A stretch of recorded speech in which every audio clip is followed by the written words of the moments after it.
আচ্ছা, আর হচ্ছে হ্যাঁ, বড় আপার ছেলের পাঞ্জাবি 1000 টাকা, আব্বার পাঞ্জাবি, পায়জামা, আম্মার শাড়ি 4000 টাকা।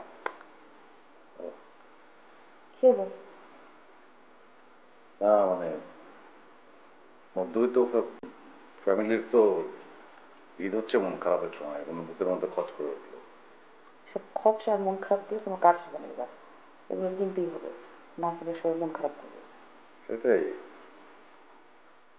সবার খুশি নিয়ে কথা, নিজের খুশির কোনো ব্যাপারই নেই। দেখো তো,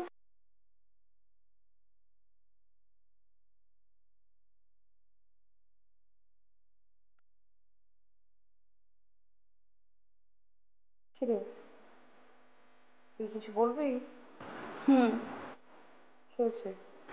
বাবা ফোন করেছিল। হ্যাঁ তো, বাবা আমার জন্য পাত্র দেখেছে, আমাকে কালই বাড়ি যেতে বললো। খুবই খুশির সংবাদ। তার মানে এখনই পড়াশোনা শেষ না করে বিয়ে করার দরকার কি?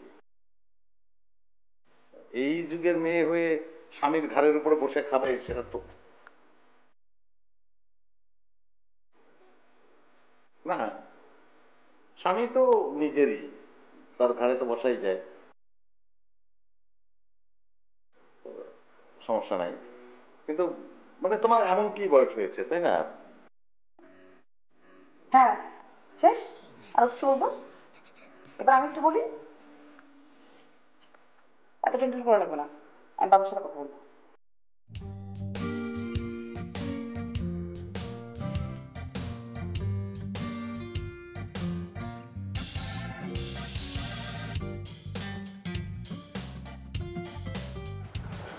বিয়ের পরে ভুলেও তোমার আপার মতো হলো না, সারাক্ষণ ক্যাচ ক্যাচ ক্যাচ ক্যাচ, কেন সংসারে অশান্তি।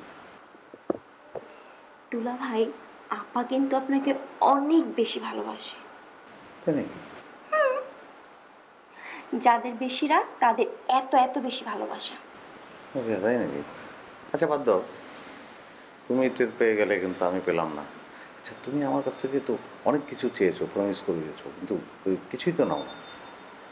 আগে বাড়ি যাই, যদি বিয়ে না হয় তখন এসে চেয়ে নেব।